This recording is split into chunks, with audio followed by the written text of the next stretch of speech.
Welcome, everybody, to the April monthly meeting of the Men's National Community Health Worker Alliance, where we are specializing on mental health and accessing mental health, men's journeys in discovering the need and accessing and knowledge of mental health issues.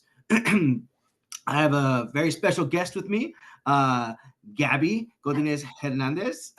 If you'd like to introduce yourself, let's tell everybody who you are, what your background is, and how this is important to you. Hi. Thank you for the invitation, Mike. I'm really happy to be here. My name is Gabby. I'm from Mexico. I arrived recently to the US. I have been living here, I think 1 year and 5 months. Before that, I was working as a psychologist in Mexico.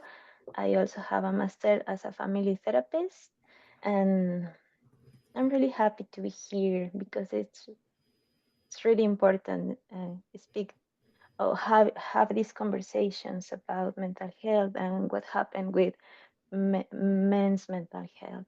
So I'm happy. Thank you. Thank you, Gabby. Yes.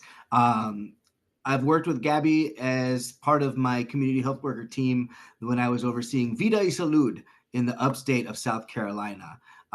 She's a wonderful asset to the team that they have up there, certified community health worker, and just brings a whole nother level of mental health strength to that team. So welcome, everybody. My name is Mike. I am the president of the Men's National Community Health Worker Alliance, and I'm excited to get today's session going. Hopefully, we will discuss rescheduling these meetings to capture potentially more people's availability. We've been putting out a survey to try and get people's opinions on what time works best. But while we're here, let's do a round of introductions because I see some familiar faces, but also some names that I don't recognize, and I'd love to hear where people are from. So we'll go one by one. I'll just call you out if you don't mind. Tell me your name, your location, like your state, right? What's your role, and let's let's hear kind of what's your take on how did you first realize that mental health was something that needed attention, right? Or that you needed to look into if you have, or if you haven't, or what signs do you look for when considering supporting or accessing mental health yourself? I'm going to start with Vernon. Let's see, it is afternoon. Good afternoon, everyone. I'm Vernon Anderson. I'm with D-Ray Group Consulting. I'm also a CHW, um, and I'm here in Ridgeway, South Carolina, Fairfield County, those that are just north of Columbia. When you speak about mental health, I think it really stuck out to me when it really hit close to home. Um, Family member, very close family member. Um, it was just the signs and things that were happening, the anxiety, and then, felt like someone was following them. And, they were going through a difficult time in their life. And to see the process when it finally exploded, and then to realize that they needed help, and then just having to know someone that really could point me to the right people to get help for them. It really took it to another level for me. Um, that's I'm not going to take up much time, but that was, one of the heights of seeing how important mental health is, and not to just take it for granted that everybody's okay. But I'm gonna pass it on to Sean Garrett. You available, Sean? Thank you.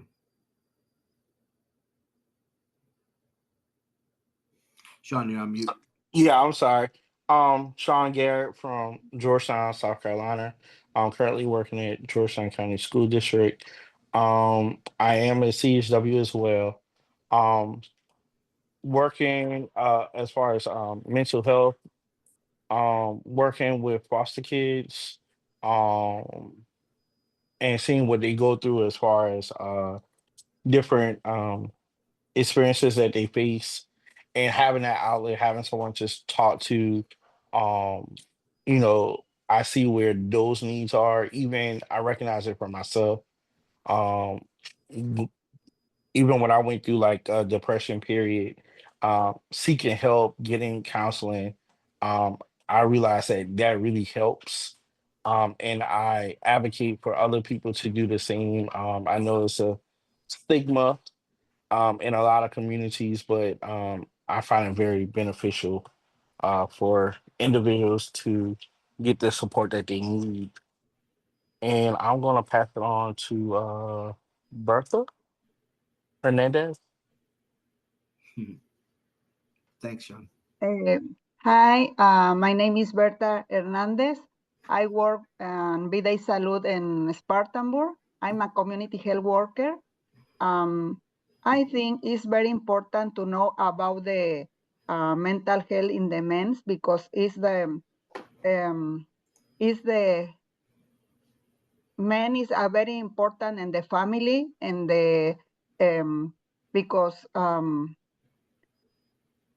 include all the family is important to know what happened with the mental health.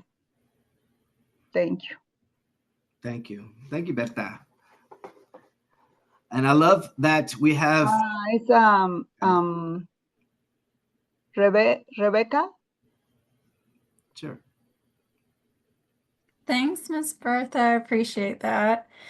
I'm Rebecca. I'm a CHW, among a million other things. I work at the South Carolina Community Health Worker Association. So I get to cover the whole state and serve all you amazing CHWs. I love it. Mental health has been something I've known about my entire life.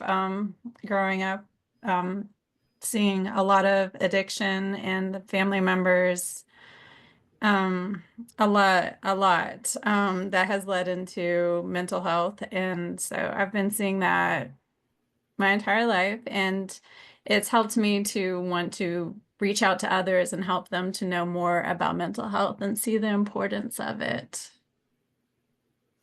I'm going to pass it on to D'Angelo.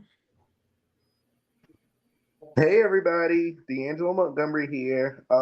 We're many hats, but today I serve as the instructor for South Carolina State Court Competency Training. So I train CHWs. I am in the big old city of Orangeburg, South Carolina.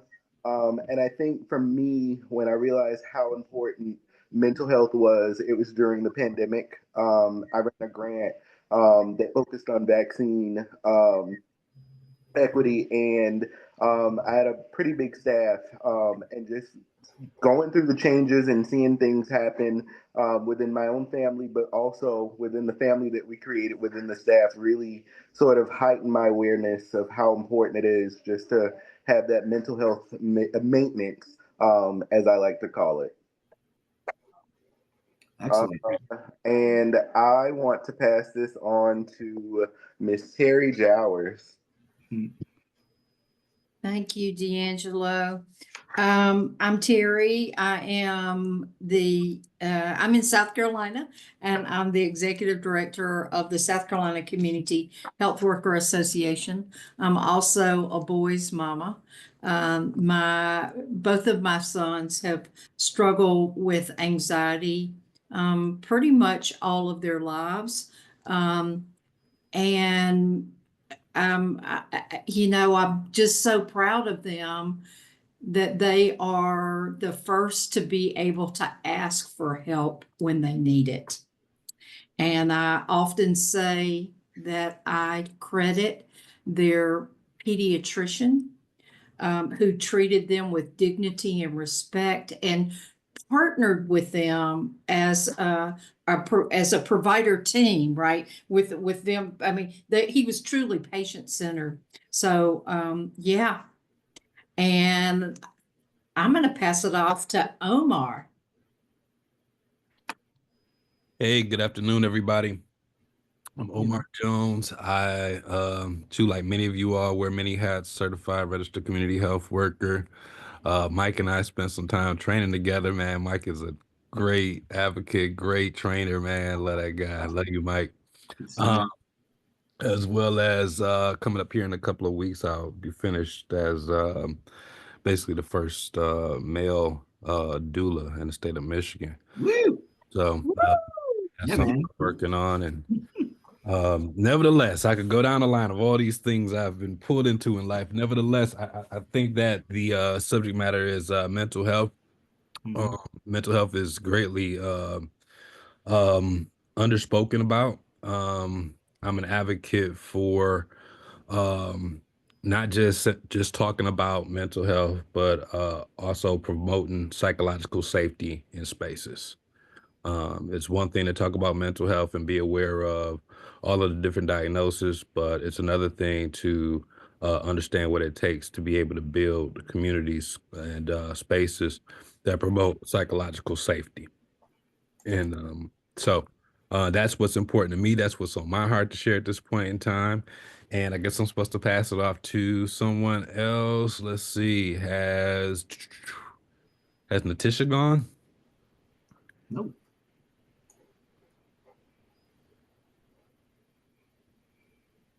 Are you there? You're on mute, Natisha.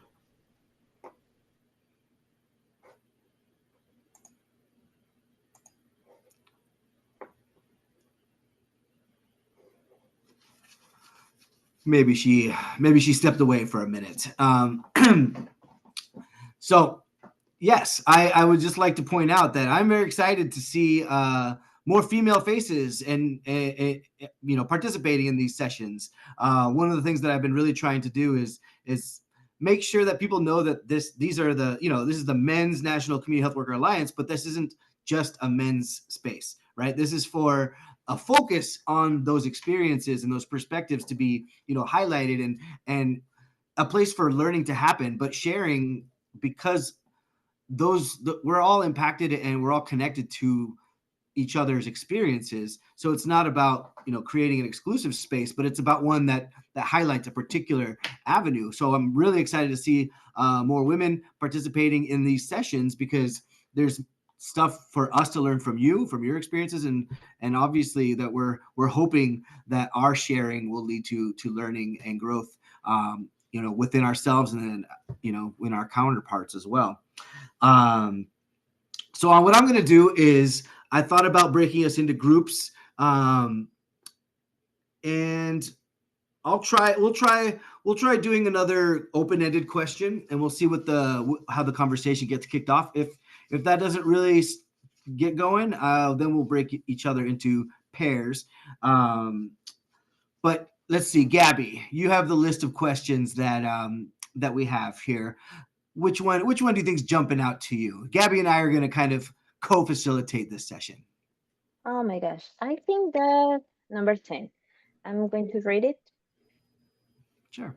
In your experience, how does the support system around you, your family, friends, colleagues, influence your mental health, and what role does community play in recovery? Yeah, I'm going to put that question in the chat while you guys think about it. And I'm going to repeat it. In your experience, how does the support system around you, family, friends, colleagues, influence your mental health? And what role does community play in recovery? Feel free to raise your hand or just go ahead and unmute.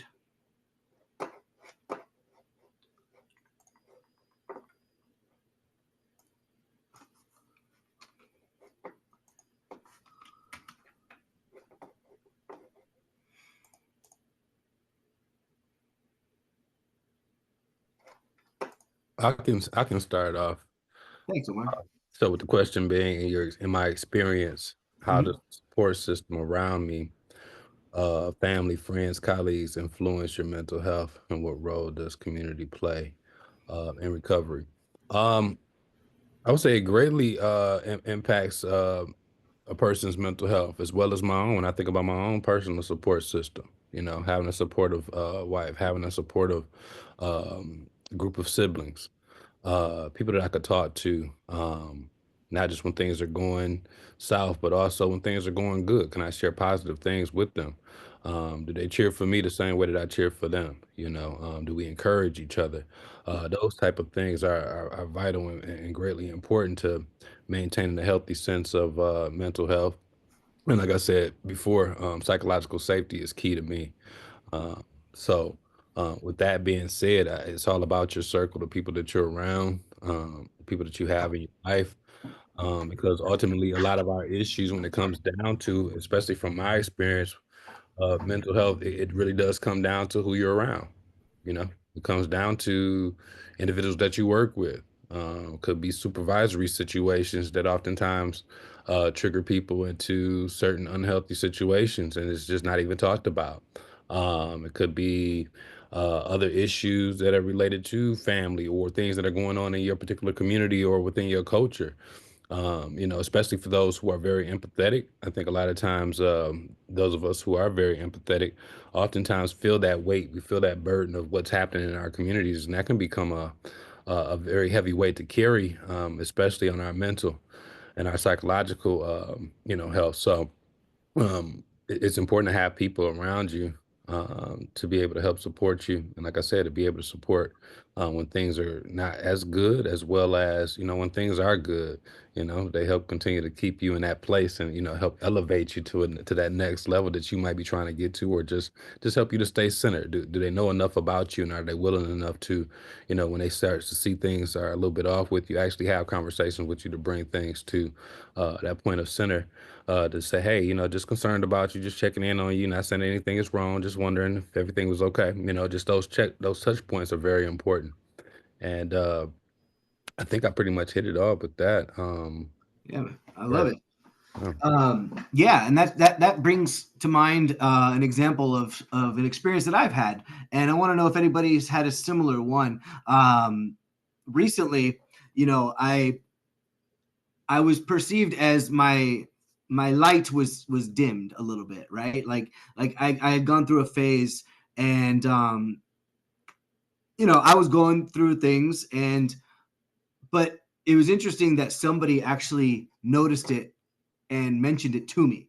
And honestly, that meant a lot to me. It meant so much to me that somebody stuck their neck out and said, "Hey, is everything okay? Because you're not the same. You just you don't have that same spark about you."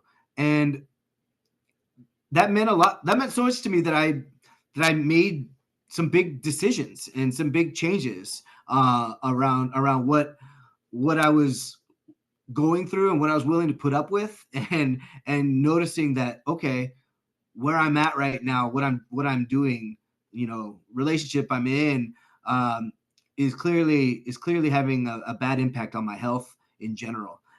But for somebody to take that initiative to say that to me, it meant a lot to me. So I want to know, like, has anybody had a similar example of an experience where somebody did that, or did you do that for somebody? Because I mean, I can't thank my friend enough for taking that step. And I'm vowing now to do that for others if I see them, not being themselves. It truly can make a big difference. Anybody have an experience like that? Mike, I like to talk about my community, and my community is resources about the mental health. Only in this case, I support group, but it's the only for the woman.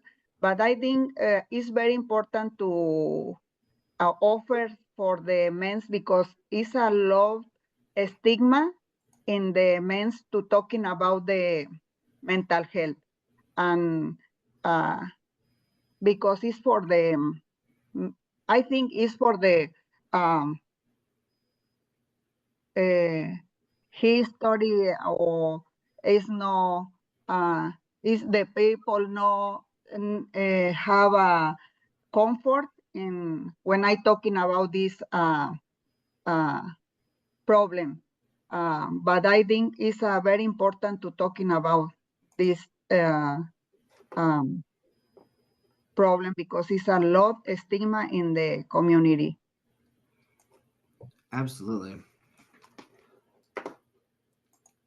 And I'm just going to fill in after anybody talks, but please feel free to jump in and interrupt me and start chatting as well. But go ahead, Terry.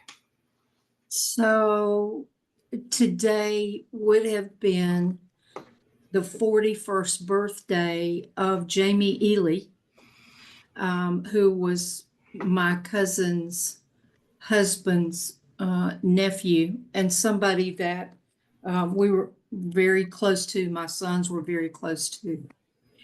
He struggled with depression and addiction. And a year and a half ago, a year and a half ago, not quite, he took his own life, leaving behind 3 children, a wife, just brokenhearted parents and family. And I think of today's his birthday. I woke up thinking about him. And I know his family has struggled so much, wondering what they could have done, what they could have said, how they could have made a difference. And they had gotten him to some help. The counselor he was working with left, and he felt, I think, overwhelmed or whatever.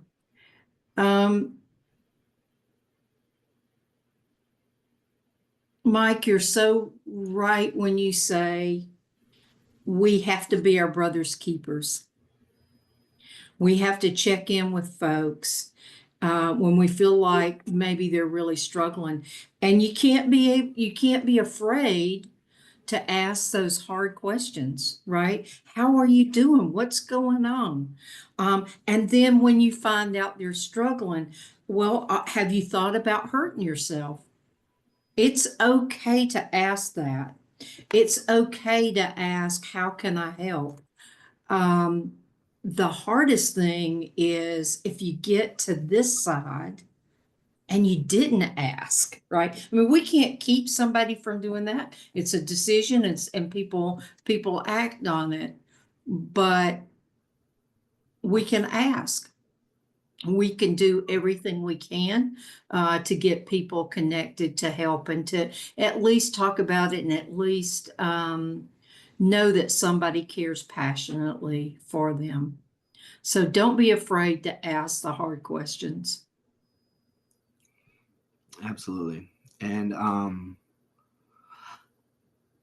I've connecting with stories like that are so important, because I'll be transparent. I mean, I'm here to set tone and example. I've struggled with that sense of worthlessness to the point where I thought that I was a bad element in reality, and less me would be a better thing for everyone. And I've had a friend, a colleague, a coworker who helped me navigate finding mental health support. She herself, her father took his life. So she shared with me the experience of being a child losing their father to suicide. And she saw where I was, and she saw that I needed help, and she helped me get it. And I can't thank her enough for that. But knowing and seeing the impact of that experience on somebody that I know, knowing that I could do that to my own child, that really, I come back to it all the time. I've had, she helped me find, psychiatric help, of therapists. And then also, I spent a week in the psych ward, and she took me there. So these are steps that we can take for each other, and be the examples, and say these things, because they matter, right? Like, just sharing experiences makes everybody realize that this is not as foreign and unknown and unfamiliar. Like, and touching the stories reaches deep into you as well. So yeah, like Terry said, don't be scared to ask the questions of, are you thinking about hurting yourself? Because I essentially just felt like I wasn't safe alone. That was kind of my definition of do I feel like hurting myself? No, but I don't think I'm going to be safe alone. and somebody looked out for me, and I appreciate that. If there's any other similar stories anybody would like to share, or I could roll into another kind of direction regarding breakthroughs.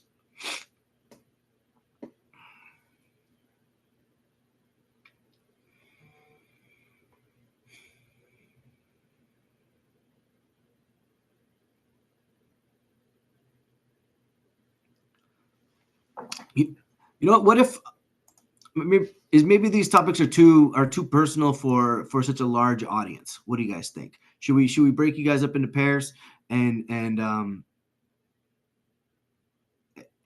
let's do that. I'm gonna break you guys up into pairs. Assign automatically. Okay, 2 to 3 participants per room. What I would really like to know is, can you share like a particular breakthrough that you had regarding managing your stress, anxiety, depression to help you move in your daily life? Like, what is something that really changed your mind and your perspective and really added to your quality of life regarding something that you learned or through therapy, through mental health support? So share that with your roommate, and we'll come back and listen to each other in a little bit. A few moments later. Okay, cool.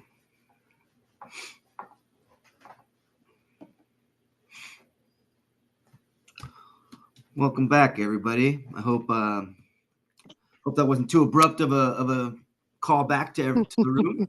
How was that? Did everybody share some good things? Awesome. If you guys don't mind, raise your hand. Give us a little bit of the insights that you shared or that you heard from somebody else, please.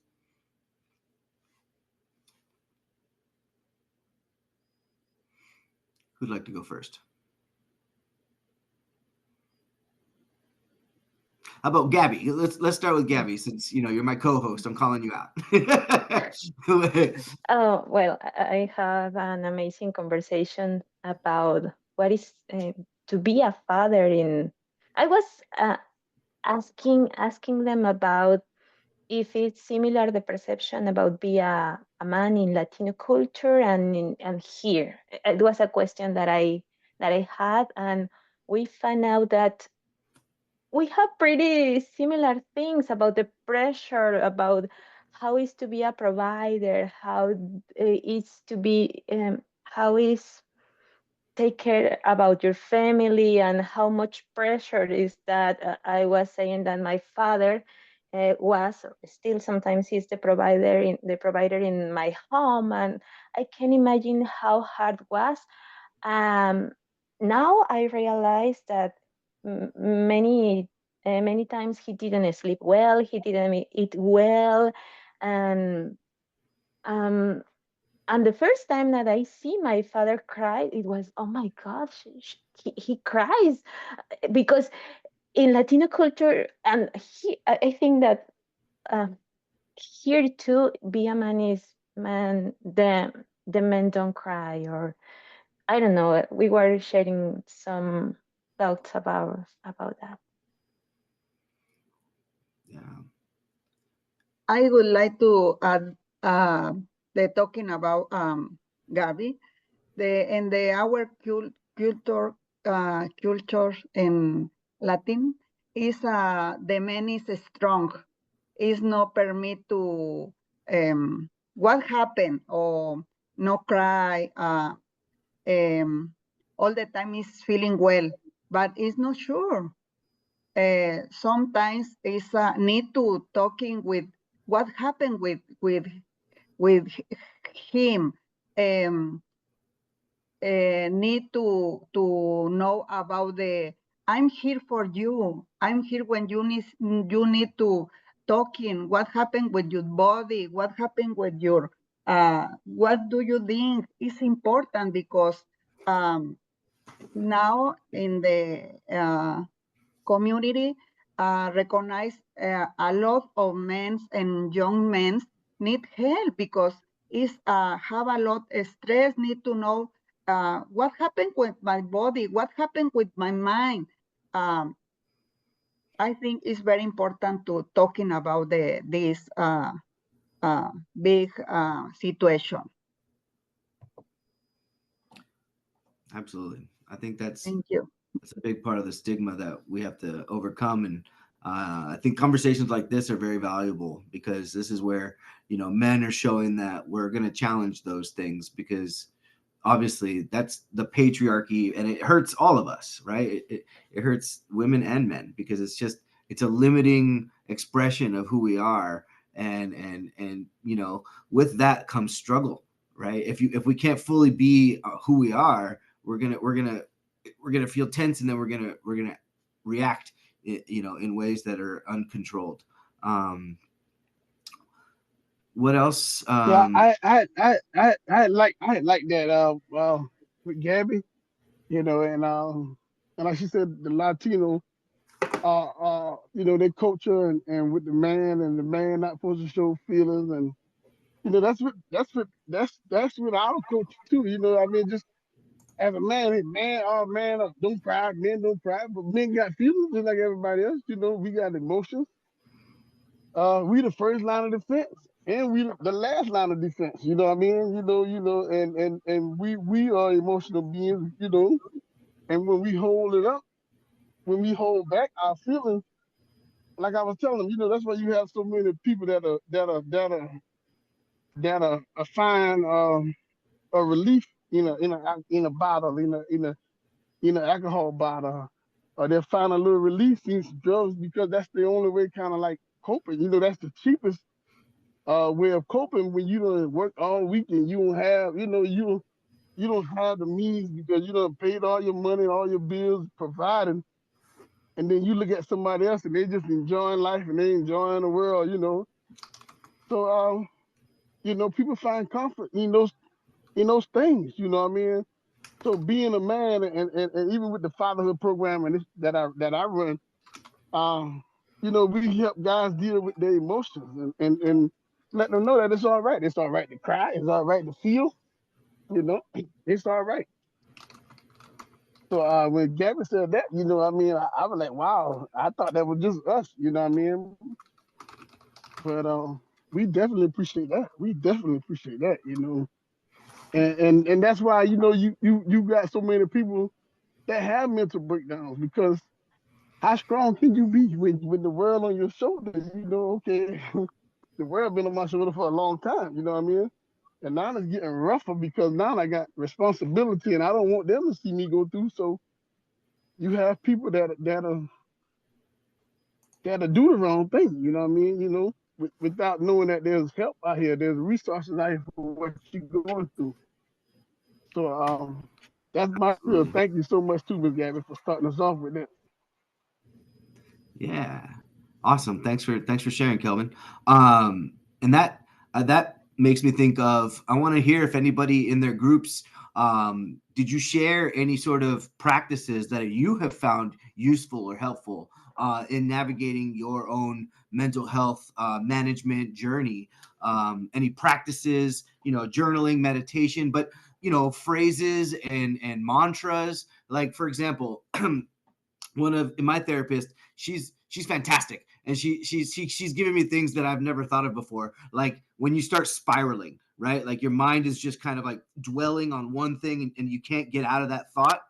You I've heard of, there's things like tapping to get grounded and things like that, but one of my favorite advice that she says is like have a jalapeno like ready and just bite into that thing, just and like let that thing just blast your face with that heat, and that will take your mind away from it. Like it's about shocking your senses, right? Like you can literally shock your mind through the physical heat of a jalapeno pepper. And I think that's awesome, right? Because literally when you start spiraling, I mean you get far down in that pit sometimes. So I want to know, is there any sort of advice like that, fun or just practical, that you guys have heard or that you would share? Mike, I didn't discuss it in the group with me and Mr. Omar, but one thing that I do, because I used to, I minister to a lot of people. My background's in ministry, and I use a lot of faith-based tools. But one thing that a tool I use a lot is a lot of times people in the middle of the nighttime, their mind is going out of control. They're laying in bed, they can't think, they can't fall asleep. And so one of the tools I give them is, hey, listen to something. Use that time at night instead of staying up thinking about your problems. Educate yourself. So what I do a lot of times, I'll send them like maybe like some ministry type of teachings or something that'll help them in their condition. You got money problems. Well, let's do this teaching about how to use the word of God to improve your finances, or listen to this to increase your faith. But when I started doing that with the different people I minister to, I notice now they can sleep at night, because now when they wake up in the middle of the night, they're not thinking about their problem. They got something, because I'll send out texts probably most every night to different people, and they'll get something to listen to, as God kind of brings them to my mind. So when your mind normally goes crazy at night because you're thinking about your problems, I give them like, something else to get them out of their problem, as I kind of, listening to different sermons, or even sometimes just comedy, different things, just to get their mind off of that. But instead of dwelling on your problem in the middle of the night, use that time to educate yourself, out of your situation, or to get your mind on something different. And that's been a real good tool that's helped a lot of people that I minister to. Absolutely. I think that's great. I think yeah, what I'm hearing is that you got to snap out of it, right? In a way that's going to be beneficial for you, and whether that be a chili pepper, a bite, or a tapping, or a side, thought process. I think those things will help you get out of that place. Gabby, yeah, what do you got? I think that something that could be a little different instead of chili pepper, because it's a good idea, but it depends. I was reading. I took the Strengthening Families program, and they have this beautiful thing about a small exercise with the breathing. Breathing, yes, Yes. that can help us just to relax a little bit the situation. You need to be very conscious about your breathing, take enough air and feel your belly, how your belly feels. And then you need to keep the air by 8 seconds, and then let it go the air slowly. And it could be a good option when you feel so stressful and you feel the emotions on the top. And I think that meditation and some strategies before sleeping could be useful, and it can they can help us to have conscious about us in this moment and avoid go to the future too fast. Yeah. Yeah. I think that plays into mindfulness, right? Being present, being focusing on the now, your sensations, the moment. So you're not thinking about the past, the future. You're here, and finding ways to grab onto this reality, counting things, looking for things that are certain colors, things that you can taste, touch, all those kinds of things. Do it. Let's wrap up this session with maybe advices that we would give somebody, that maybe have been some of the best breakthrough like knowledge. For example, I asked a lot of mental health professionals, like, how do I stop myself from beating myself up, right, internally? And one of the best advices I got was, how you have a lot of friends and people in your life, and they'll make mistakes, right? Like, do you hold that against them forever? Do you see them as the worst person in the world? No, you give them grace, right? You that's just something that they made a mistake. Well, realize that people are going to do that for you too, right? People will give you grace. They're not going to hold that mistake that you're going to hold over yourself forever over you, like you're doing to yourself. So give yourself grace, because other people will give you grace. And to me, that released a lot of pressure internally for me. So raise your hands, and if you guys have any advice. And also in the chat, you'll see a link. Help us vote for the next meeting time for this these sessions, please. We want to make sure that more people attend these. And if you'd like to get more involved, I can definitely get you involved with subcommittees, help me co-host, come up with ideas for themes and sessions. This is our time, guys. And I think it's useful. I think it's beneficial. Let's shape it and let's make it even stronger. But any closing words, y'all? Any closing words? Advice? Speak life over yourself and encourage yourself. There you go. Hold on, help is on the way. Say that again? I said, hold on, help is on the way. There you go. Yeah.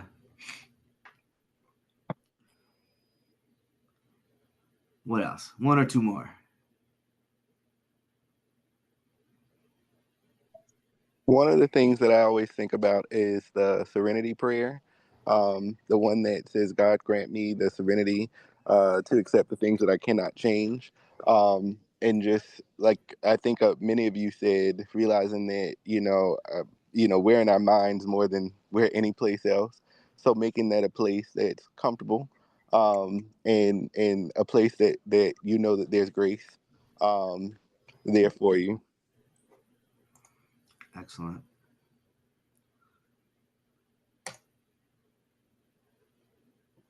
Well, thank you, everybody. We really appreciate your time. Gabby, thank you so much for co-hosting and bringing your expertise along with you. And Berta and all the women for coming as well, and the men. Please let people know about these sessions. It looks like we're going to have our next ones probably the third Thursdays at 3 p.m. I will share that information out on our social medias. Go check out our Facebook page, our website.